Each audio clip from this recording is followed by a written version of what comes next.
పోలేదండి. మా పెద్దల గారు పుట్టినప్పుడు పుట్టిందంటే పంచుకున్నారు కూరామ చిలక. ఎప్పటి నుంచో పందిలంటే వేపుతున్నామండి. బుద్ధిపోతే జిరాకించాలనుకోండి ఆకాశం ఆకలి వెళ్ళిపోతుంది.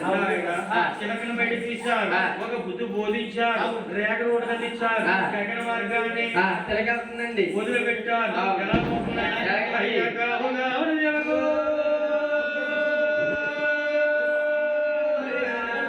పోతుంది, తెల్ల మేఘాల్లో తేలిల్లుతుంది.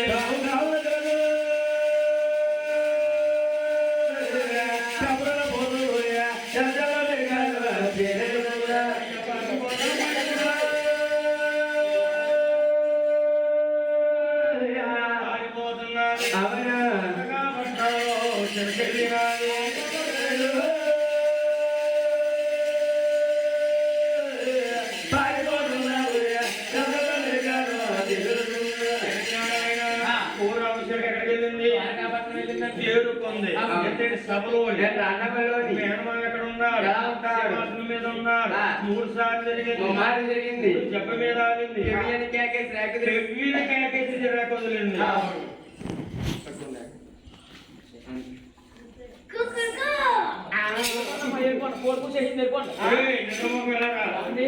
ఇది కోడి పుంజ అనుకున్నావా? కోడి కోత కాదండి, శిలక కోత.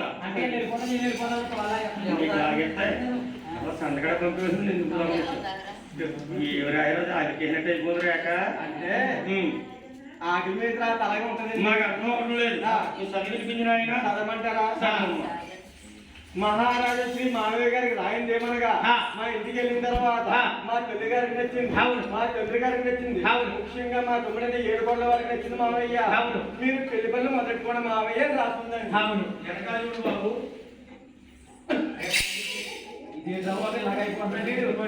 ఉన్నాయండు. ఐదోడి యానకంగా రాశాడు ఏమని, ఏమంటూ మామయ్య గారు మా తమ్ముడి పెళ్లికి చాలా చిత్రంగా వస్తాం కనుక మేము ఏ లారీ ముందుకెళ్తూ వస్తాం అని రాస్తుంది. అయిపోయిందండి. పెళ్లి పనులు మొదలెట్టుకోమన్నారండి.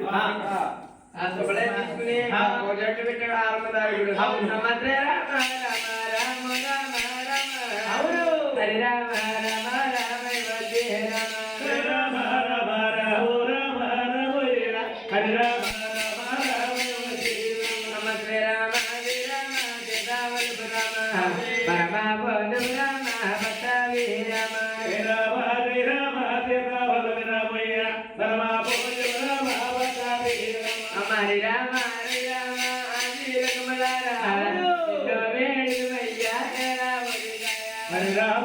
రామ ఆదే కోలారా నిన్ను వేణయ్యో గరుడే కన్న గరుడవారంటే రామాదే సర్వరమో రాజు తారుగా గరుడే గట్టులా గరుడవారంటుయ రామచంద్ర పరమో రాజు తారుగా రామాదే సర్వరమో రాజు తారుగా రామచంద్ర పరమో రాజు తారుగా జగన్నాథ చిన్నాయ లాగే